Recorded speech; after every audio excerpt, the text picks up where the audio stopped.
The all-new 2023 Range Rover Sport is bigger, sleeker, and fancier, and it better be because it just got a whole lot more expensive.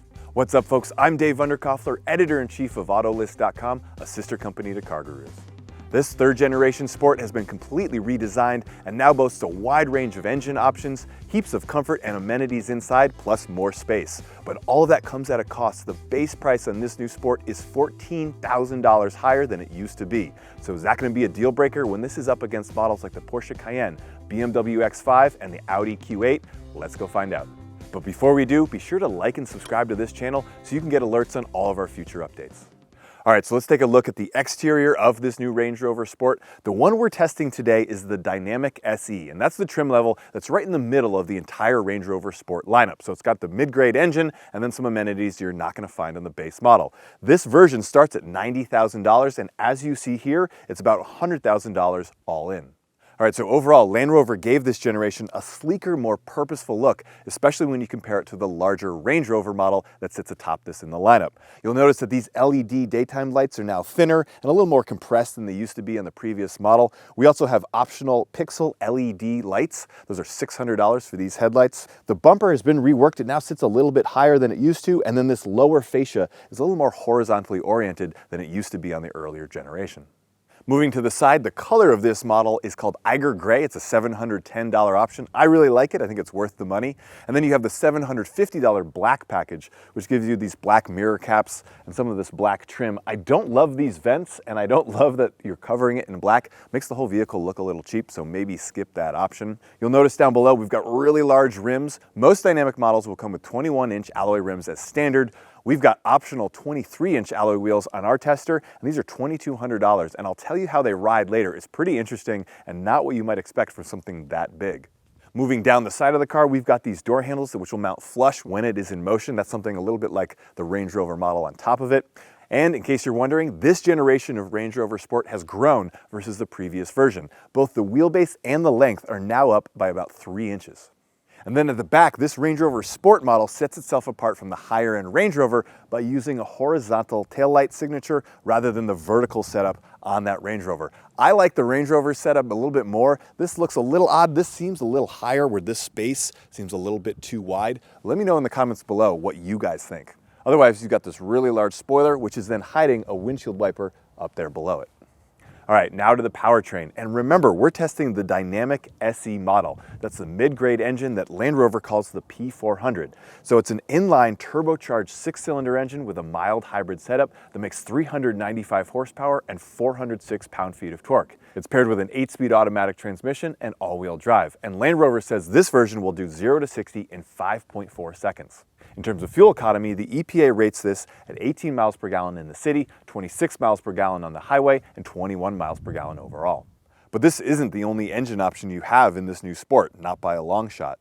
The base trim that starts at $83,000 comes with a slightly detuned version of this engine, making 355 horsepower. Then there's the Autobiography version, which is a plug-in hybrid using an inline turbocharged 6-cylinder engine with 434 total horsepower and 48 miles of all-electric range.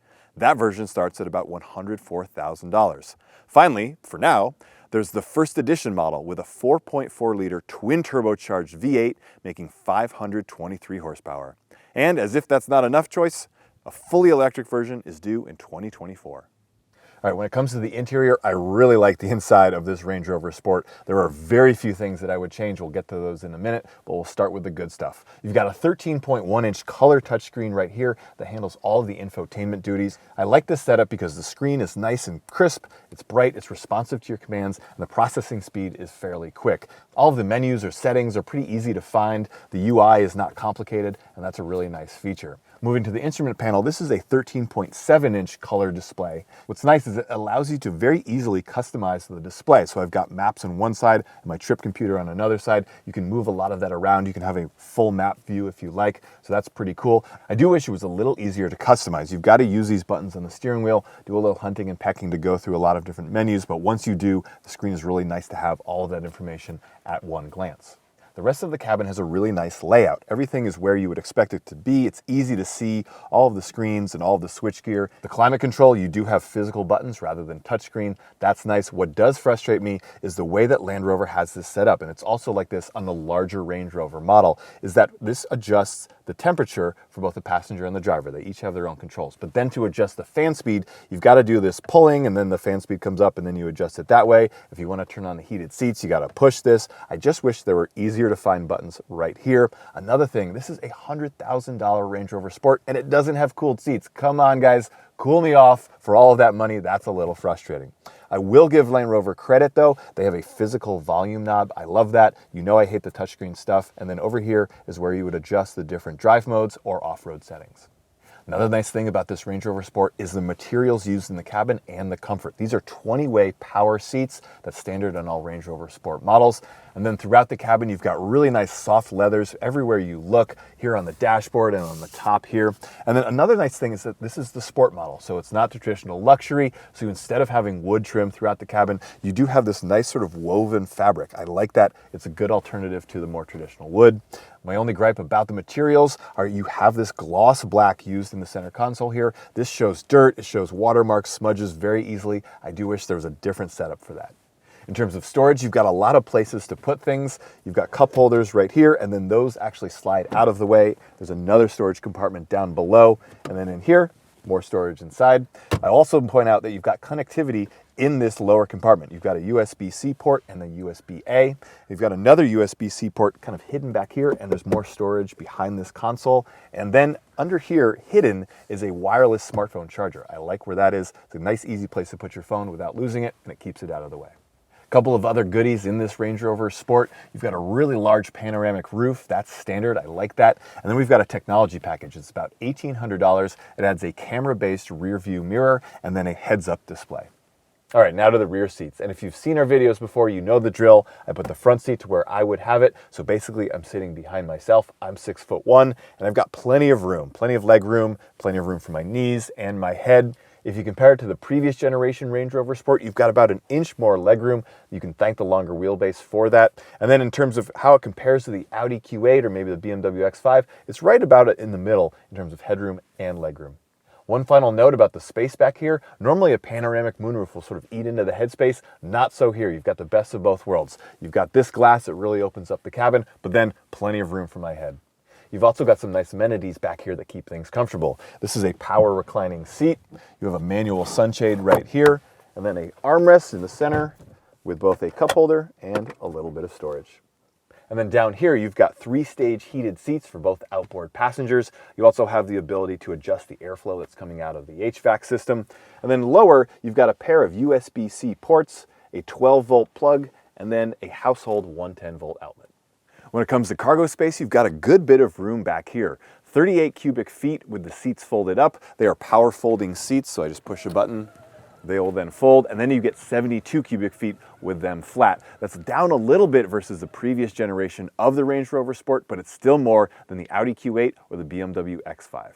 Couple of other tricks I really like. Since this has an air suspension, there are buttons down here where you can raise or lower the height of the car to make it easier to load cargo. That's a nice touch. You also have a cargo divider that folds up right here. And my favorite feature, maybe not everyone's going to appreciate this, but it's a $560 option, but it's something you never see anymore these days. Under the floor here is a full-size spare. Now remember, these are 23-inch wheels, and this is a 23-inch spare. Usually at best, there's a very small donut back here. Sometimes you'll just see an inflation kit under here, so it's really nice. In case you do get a flat tire, you can still cruise in style, and no one's going to know about it.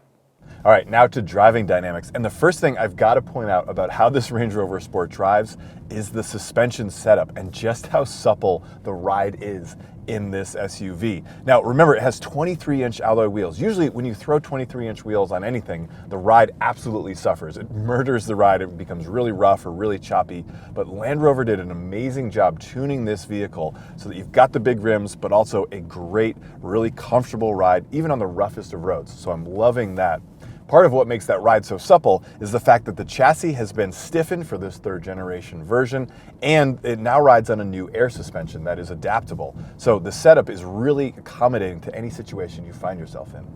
So how does all that add up? Well, this Range Rover Sport definitely is the crisper, better handling version of the Range Rover that sits on top of it in the lineup. But I will say, if you're really after outright driving performance, you probably are going to have more fun in something like a Porsche Cayenne or a BMW X5, maybe the X5M. Those handle a little bit better, a little sharper, a little crisper. This one, while it's luxurious and does feel sharper than the larger Range Rover, it's still a little dull when compared to those other two models.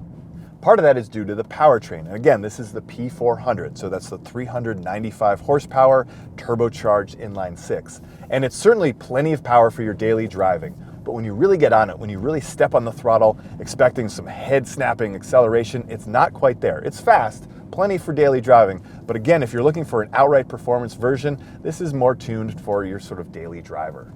The rest of the driving experience is really enjoyable. The brakes feel good, the steering is nice and crisp, it's not too light, has a nice weight to it, and the road and wind noise is absolutely held at bay. This is a very quiet, very serene vehicle to drive even at high speeds. Another thing that makes this vehicle really great for long road trips is these seats. These are phenomenal seats. Power 20-way seats standard on all Range Rover Sport models.